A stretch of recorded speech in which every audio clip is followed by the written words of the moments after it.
नमस्कार, स्वागत है आपका आपके सितारे में। मैं हूं आपके साथ घनश्याम कौशिक। आज कार्यक्रम में हम जानेंगे चूड़ा कर्म संस्कार के बारे में। यह संस्कार 16 संस्कारों में से 8वां संस्कार है। क्या होता है ये संस्कार और क्या है इस संस्कार का विधि विधान, और इसके अलावा जानेंगे क्या कहती हैं आपकी राशियां, कैसी है आपके सितारों की चाल। तो देर कैसी, शुरू करते हैं आपके सितारे। क्या आप जानते हैं क्या होता है चूड़ा कर्म संस्कार? तो जानिए पंडित वैभव नाथ शर्मा से चूड़ा कर्म संस्कार का महत्व। आपके सितारे में आप अपनी हर परेशानी का हल प्राप्त कर सकते हैं और अपने सवाल पूछ सकते हैं। स्टूडियो में साथ देने के लिए मौजूद हैं विश्वविख्यात ज्योतिषाचार्य और वास्तुशास्त्री पंडित वैभव नाथ शर्मा जी। आचार्य जी, आपका हार्दिक स्वागत जी। नमस्कार। तो यदि आप भी अपनी कुंडली के ग्रह नक्षत्रों से परेशान हैं या कार्य, व्यापार, परिवार की चिंता कर रही है आपको परेशान, तो आप भी हमें कॉल कर सकते हैं। हमारे नंबर्स लगातार आपकी टेलीविजन स्क्रीन पर फ्लैश किए जा रहे हैं। आप हमें हमारे टोल फ्री नंबर पर भी कॉल कर सकते हैं।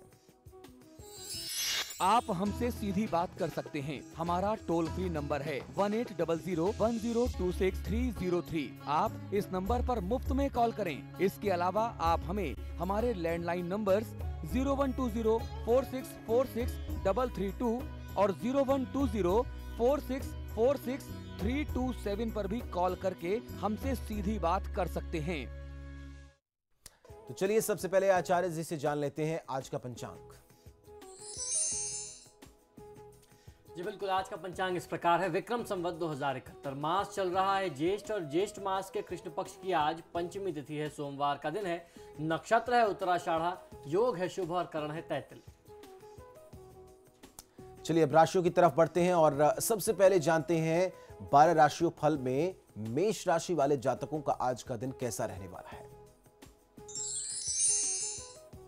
मेष राशि वाले जातक लोगों को आज की तिथि में कानूनी वाद विवाद में आज बहुत ज्यादा ध्यान रखना पड़ेगा। कोई भी अगर कानूनी मामला चल रहा था तो उसे आपको बढ़ाना नहीं चाहिए, और कोई भी ऐसा कृत्य अपनी तरफ से ना करें जिससे कुछ नए वाद विवाद सामने उत्पन्न हो जाएं। आज की तिथि को शुभ बनाने के लिए भगवान श्री महादेव की पूजा आराधना आपके लिए सर्वोत्तम होगी, और उसके साथ साथ किसी गरीब व्यक्ति को, असहाय व्यक्ति को काले वस्त्र का दान यदि आप करते हैं तो आपको बहुत अच्छा फायदा मिल सकता है। साथ ही आज आपको ध्यान ये रखना है कि अपने क्रोध को आपको नियंत्रित करना है। किसी भी परिस्थिति में आज गुस्सा करने से, क्रोधित होने से आपको स्वयं को बचाना चाहिए।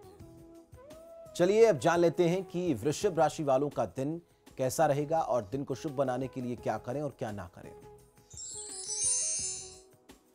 वृषभ राशि वाले जातक लोगों के लिए कार्यस्थल पर लाभ व सहयोग आज बहुत ज्यादा बढ़ सकता है। आप जो भी काम करेंगे पूरे मनोयोग से कार्य करें तो उसमें आपको बहुत अच्छा लाभ मिलेगा, और आपके जितने भी आपके कार्य क्षेत्र में सहयोगी लोग हैं और जिन विभागों से संबंधित आप करते हैं, अपना कोई भी काम करते हैं, नौकरी करते हैं, अपने ऑफिस के जो आपके उच्चाधिकारी हैं, आपके बॉसेस हैं, और उसके साथ साथ जिन विभागों से संबंधित आपका काम है उन सभी विभागों के भी जो उच्चाधिकारी हैं, बड़े अधिकारियों का सहयोग आज आपको बहुत अच्छा मिलने वाला है। आज की दिनचर्या को शुभ बनाने के लिए भगवान श्री विष्णु की आराधना कर लेना आपके लिए सर्वोत्तम होगा, और आज जो उपाय बताता हूँ इस उपाय को कर लें, इससे आपको बहुत अच्छा फायदा मिल सकता है। परिवार में बड़े बुजुर्गों की सहायता करें तो आपको बहुत अच्छा लाभ मिल सकता है। सहायता भी करना है, उनका सम्मान और सेवा भी करनी है। रात्रि काल में बड़े बुजुर्गों को अपने हाथ से दूध दें और उनकी सेवा करते हैं, चरण वंदना करते हैं तो बहुत अच्छा लाभ आपके लिए बन सकता है। आज की दिनचर्या को शुभ बनाने के लिए साथ में आपको ध्यान ये भी रखना है कि दूसरों के वाद विवाद में आप हस्तक्षेप न करें। चलिए अब जान लेते हैं मिथुन राशि वाले जातक अपने दिन को शुभ बनाने के लिए क्या करें। मिथुन राशि वाले जातक लोगों के लिए आज की तिथि को शुभ बनाने के लिए आपके लिए क्या करना है ये तो मैं बताऊंगा, लेकिन आज का राशिफल सबसे पहले जानते हैं। आज आप प्रणय संबंध के सुखद क्षणों का आनंद ले सकते हैं। कुल मिलाकर के कहा जाए तो आज के दिन में परिस्थितियां आपके लिए बहुत अनुकूल बनती हैं। आपके संबंध और मजबूत होने की तरफ आगे बढ़ रहे हैं। जो भी संबंध पुराने समय में कुछ तनावग्रस्त हो गए थे, आपके किसी भी प्रकार के संबंध रहे हो, चाहे वह मित्रवत संबंध रहे हो, कोई रिश्ता रहा हो, उन्हें आज पुनः एक बार फिर से बहाल करने के लिए आपको प्रयास अवश्य करना चाहिए। आज की दिनचर्या को शुभ बनाने के लिए महादेव शिव की आराधना, खासतौर पर शिव चालीसा का पाठ कर लेना और भगवान शिव का अभिषेक करना आपको बहुत अच्छा लाभ दे सकता है। आज की तिथि में अपने विरोधी पक्ष से, शत्रु पक्ष से किसी भी प्रकार के बहस से और वाद विवाद से आपको स्वयं को बचा के रखना है। चलिए अब जानते हैं कर्क राशि वाले जातकों के सितारे आज क्या कहते हैं। कर्क राशि वाले जातक लोगों के लिए आज का दिन आर्थिक, सामाजिक और पारिवारिक क्षेत्र के लिए बहुत अच्छा रहने वाला है। आज की तिथि में आप जो भी काम करेंगे उसमें आपको बहुत अच्छा आर्थिक लाभ मिल सकता है।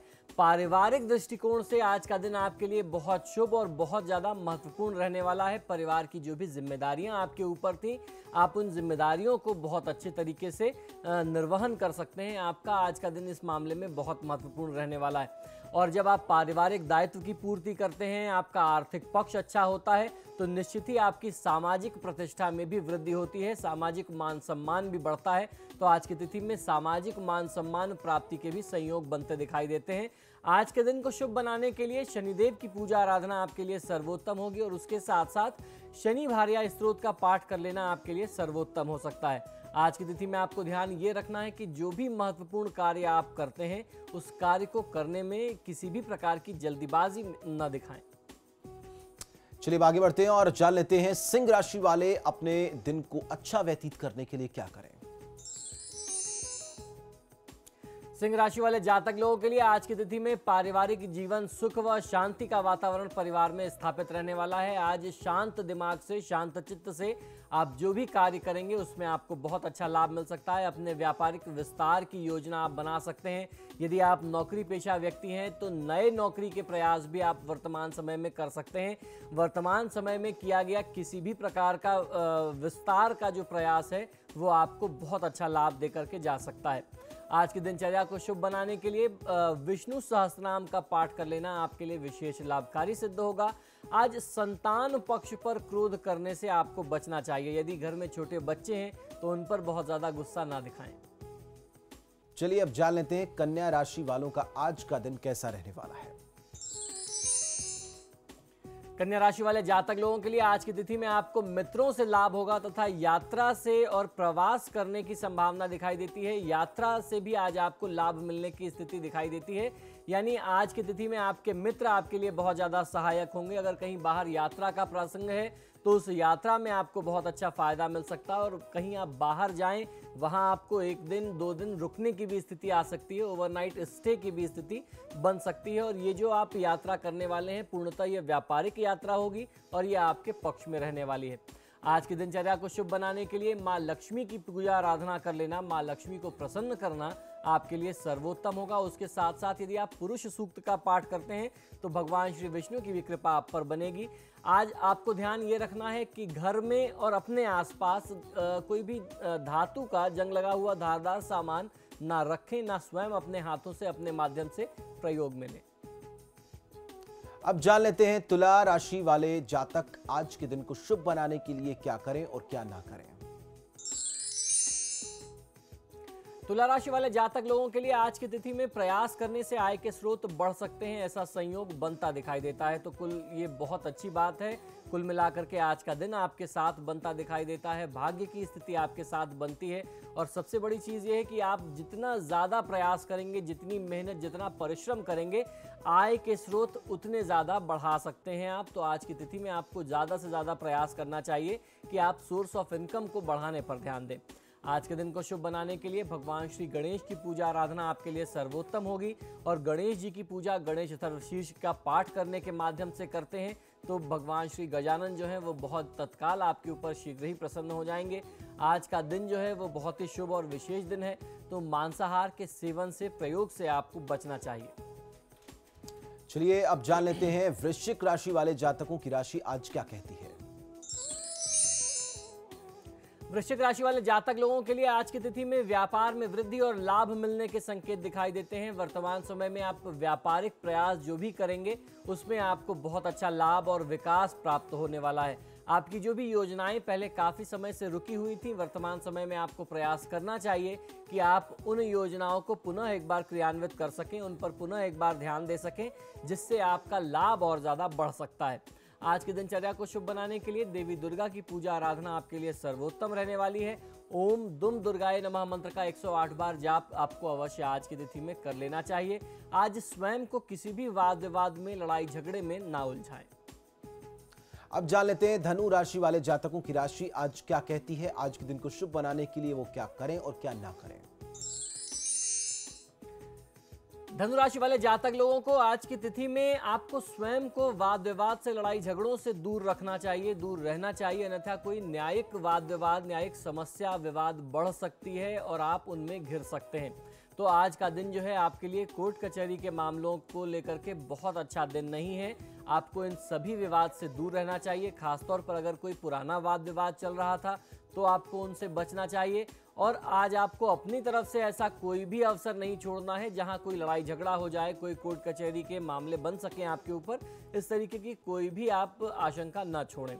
आज की तिथि को शुभ बनाने के लिए अपने आराध्य देव को, जो भी आपके कुल देवता हैं या जिनमें आपकी निष्ठा है, उन देवता की आपको आराधना करनी चाहिए। सफ़ेद पुष्पों से यानी श्वेत पुष्पों से आपको उनकी पूजा आराधना कर लेनी चाहिए। और परिवार में आपके आसपास जो भी बड़े बुजुर्ग हैं उनका किसी भी परिस्थिति में अनादर ना करें। अब जान लेते हैं मकर राशि वालों की राशि आज क्या कहती है। आज के दिन को वो शुभ बनाने के लिए क्या करें और क्या ना करें। मकर राशि वाले जातक लोग, आज की तिथि में आप महत्वपूर्ण व्यक्तियों के संपर्क में आ सकते हैं जिनसे आपको सामाजिक और व्यापारिक लाभ बहुत अच्छा मिल सकता है।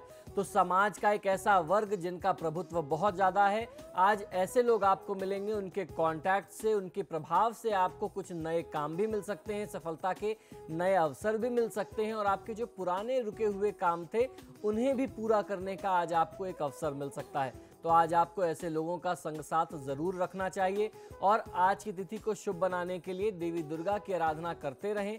सफलता हेतु हरे रंग का रुमाल आज यदि आप अपने साथ रखते हैं तो बहुत अच्छा फायदा मिलता है। काले रंग के वस्त्रों के प्रयोग से आज आपको बचना चाहिए। अब जान लेते हैं कुंभ राशि वालों का आज का दिन कैसा रहने वाला है। क्या कहते हैं उनके आज के सितारे। कुंभ राशि वाले जातक लोगों के लिए आज की तिथि में आपका स्वास्थ्य प्रभावित होता दिखाई देता है। स्वास्थ्य का ध्यान रखें। अगर स्वास्थ्य संबंधी कोई भी छोटी सी भी समस्या है तो उसे आपको आज इग्नोर नहीं करना चाहिए। और साथ ही साथ आपको अपने शरीर का ध्यान रखना है। आज ध्यान ये रखना है कि जो आपकी दिनचर्या है, जो आपकी एक सेट रूटीन है, आप उसे ना बिगाड़ें। जो भी आपके समय पर खाने पीने की व्यवस्था है, आपको उसका अपना ज़रूर ध्यान रखते रहना चाहिए। आज की तिथि में आपको व्यापार में पारदर्शिता रखने का प्रयास करना है। किसी भी प्रकार का संशय या संदेह आपके कर्मचारियों में, सहकर्मियों में या पार्टनर्स के बीच में कोई मतभेद उत्पन्न कर सकता है।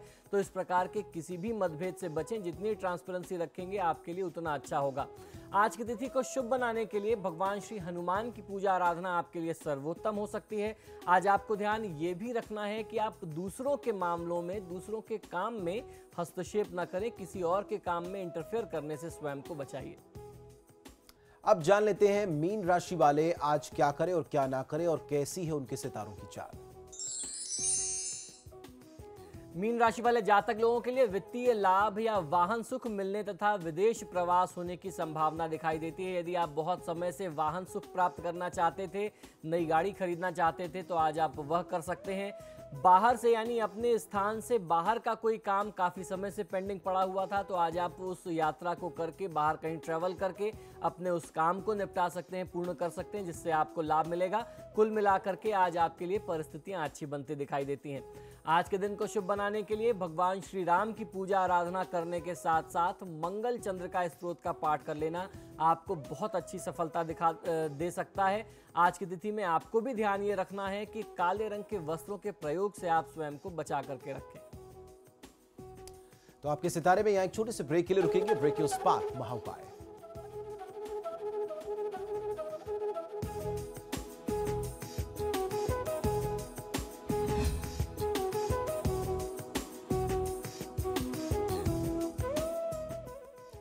ब्रेक के बाद स्वागत है आपका। चलिए अब जानते हैं क्या है आज का महा उपाय।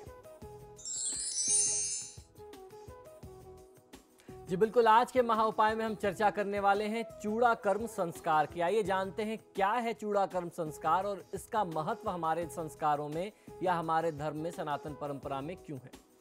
हिंदू धर्म संस्कारों में चूड़ाकर्म यानी मुंडन संस्कार, जिसे शिखा संस्कार कहते हैं, वह अष्टम यानी 8वां संस्कार है। अन्नप्राशन संस्कार करने के पश्चात चूड़ाकर्म संस्कार करने का विधान हमारे धर्मशास्त्रों में बताया गया है।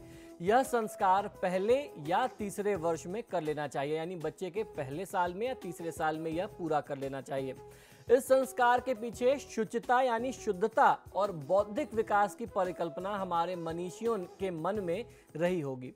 मुंडन संस्कार का अभिप्राय है कि जन्म के समय उत्पन्न अपवित्र बालों को हटा करके बालक को और प्रखर बनाना, उसको और शुद्ध करना। मनुस्मृति के कथनानुसार द्विजातियों का पहले या तीसरे वर्ष में अथवा कुलाचार के अनुसार मुंडन कर लेना चाहिए, ऐसा वेदों का आदेश मिलता है। इसका कारण यह है कि 9 माह तक माता के गर्भ में रहने से आए हुए सिर के बाल अर्थात केश जो हैं वह अशुद्ध होते हैं। उनमें कई प्रकार के दूषित कीटाणु, बैक्टीरिया और जीवाणु उसके बालों में होते हैं जो धोने से भी नहीं निकलते। दूसरी बात, वे बाल जो है वो झड़ते रहते हैं, जो इन्फेक्शन का और नाना प्रकार के रोगों का बहुत बड़ा कारण बन सकते हैं, जिससे शिशु के तेज की वृद्धि भी नहीं हो पाती। इन केशों को मुंडवा करके शिशु की शिखा यानी चोटी रखी जाती है। शिखा से आयु और तेज की बल की वृद्धि होती है। बालक का कपाल लगभग 3 वर्ष की अवस्था तक कोमल रहता है, यानी सिर की जो हड्डियां होती हैं वो 3 साल तक बहुत कोमल, बहुत सॉफ्ट होती हैं। तत्पश्चात धीरे धीरे कपाल जो है वो कठोर होने लगता है। गर्भावस्था में ही उसके सिर पर उगे बालों के रोमछिद्र इस अवस्था तक कुछ बंद से हो गए होते हैं। अतः इस अवस्था में शिशु के बालों को उस तरह से साफ कर देने पर सिर की गंदगी, कीटाणु आदि दूर तो हो ही जाते हैं। मुंडन करने पर बालों के रोमछिद्र भी खुल जाते हैं। इससे नए बाल घने, मजबूत, स्वच्छ और सुंदर होकर के निकलते हैं। सिर पर घने, मजबूत और स्वच्छ बालों का होना मस्तिष्क की सुरक्षा के लिए बहुत ज़्यादा आवश्यक है, अथवा यूँ कहें कि सिर के बाल सिर के रक्षक हैं तो गलत ना होगा। इसलिए चूड़ाकर्म एक संस्कार के रूप में हमारे धर्मशास्त्र में किया जाता है, या इसकी एक महत्व भूमिका बताई गई है। ज्योतिष शास्त्र के अनुसार किसी शुभ मुहूर्त एवं समय में ही यह संस्कार किया जाना चाहिए। चूड़ाकर्म संस्कार से बालक के दांतों का निकलना भी और आसान हो जाता है। कहीं कहीं कैंची से बाल एकदम छोटे करा देने का भी प्रचलन बताया गया है। जन्म के पश्चात प्रथम वर्ष के अंत तक या तीसरे वर्ष की समाप्ति के पूर्व मुंडन संस्कार कराना आमतौर पर एक प्रचलित मान्यता है, क्योंकि हिंदू मान्यता के अनुसार 1 वर्ष से कम की उम्र में कम की अवस्था में मुंडन संस्कार करने से शिशु की सेहत पर बुरा प्रभाव पड़ता है और अमंगल की, अनिष्ट की आशंका बनी रहती है। फिर भी कुल परंपरा के अनुसार 5वें या 7वें वर्ष में भी इस संस्कार को करने का कहीं कहीं पे विधान मिलता है।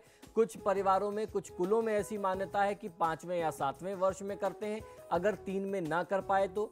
मान्यता यह है कि शिशु के मस्तिष्क को पुष्ट करने, बुद्धि में वृद्धि करने तथा गर्भगत मलिन संस्कारों को निकाल करके मानवतावादी आदर्शों को प्रतिष्ठित करने हेतु चूड़ाकर्म संस्कार किया जाता है। इसका फल जो है वह बुद्धि, बल, आयु और तेज की वृद्धि करना है। इस स्वरूप में इसका फल प्राप्त होता है। इसे किसी देवस्थल या तीर्थ स्थान पर जाकर के इसीलिए किया जाता है ताकि वहाँ के दिव्य वातावरण का लाभ भी शिशु को, नवजात बालक को, जो भी शिशु है उसको मिले, तथा उतारे गए बालों के साथ बच्चे के मन में कुसंस्कारों का शमन हो सके और साथ ही सुसंस्कारों की स्थापना हो सके। चूड़ाकर्म से दीर्घायु की प्राप्ति भी होती है। शिशु सुंदर तथा कल्याणकारी कार्यों और ऐसी प्रवृत्ति को करने वाला बनता है। वेदों में चूड़ाकर्म संस्कार का विस्तार से उल्लेख मिलता है। तो ये महत्व है हमारे संस्कारों का, खासतौर पर चूड़ाकर्म संस्कार का। मुंडन हर परिवार में, हर हिंदू परिवार में हर बच्चे का होता है, लेकिन आज से पहले इसका इतना विशेष महात्म, इसका इतना वैदिक और वैज्ञानिक महत्व हम आप नहीं जान पाए थे। तो यह जानना हमारे और आपके लिए और आवश्यक हो जाता है। इस महत्व को जान करके जब आप इस संस्कार को करेंगे तो निश्चित ही आपका अपने संस्कार से जुड़ाव बढ़ेगा और आपको उसका लाभ पहले से कहीं और अधिक मिल सकेगा। तो हमारे साथ एक कॉलर भी जुड़ चुकी हैं हल्द्वानी से, गरिमा। गरिमा, पूछिए अपना सवाल। गुरुजी प्रणाम। मैं गरिमा हल्द्वानी से। जन्म तिथि 16 सितंबर 1986। जन्म समय है प्रातः 5:55। जन्म स्थान नैनीताल। गुरुजी मैं किडनी रोग से पीड़ित हूँ। बहुत इलाज के बाद भी मुझे लाभ नहीं मिल पा रहा है। शनि राहु केतु के जाप भी करा लिए हैं। गुरुजी समय समय पर आपके द्वारा बताए गए स्वास्थ्य हेतु उपाय भी करते रहती हूँ। कृपया बताएं मैं कब तक सही हो पाऊंगी एवं भविष्य में स्वास्थ्य की स्थिति कैसी रहेगी। जी बिल्कुल। देखिए गरिमा, वर्तमान समय में आपकी कुंडली के अनुसार बृहस्पति की महादशा में बुध की अंतर्दशा चल रही है। खासतौर पर बुध जो है वह केतु के साथ पीड़ित है। वह एक बहुत बड़ा कारण है जो आपके लिए किडनी रोगों के लिए एक समस्या लेकर के आ रहा है। आपने बताया कि आपने शनि राहु जैसे ग्रहों की शांति करा ली है, ये आपके लिए बहुत उत्तम है। अगर आप बुध से और केतु से संबंधित कुछ उपाय कर चुकी हैं तब तो बेहतर है, और अगर अभी तक आपने ऐसा कोई उपाय नहीं किया है तो आपको जल्दी ही कर लेना चाहिए, क्योंकि 27 जुलाई 2014 से बुध की अंतर्दशा समाप्त होने के बाद जो केतु का पीरियड आएगा, ये जो फेज आएगा, इसमें परिस्थितियां और भयावह हो सकती हैं और बिगड़ सकती हैं। और आपको एक छोटा सा सुझाव है कि अपने परिवार को आप आग्रह करें, वह आपके लिए महामृत्युंजय मंत्र के कुछ संख्या कुछ जाप करा देते हैं। कम से कम 51,000, 21,000, 11,000 जैसा भी बन पड़े आपको करा लेना चाहिए, जिससे आपको आरोग्यता और शुभता की प्राप्ति हो जाएगी। तो चलिए, आपके सितारे में फिलहाल के लिए इतना ही। आचार्य जी, आप स्टूडियो में आए, आपका बहुत बहुत शुक्रिया। जी नमस्कार। तो फिलहाल के लिए इतना ही, लेकिन समाचार प्लस पर खबरों का सिलसिला लगातार जारी है।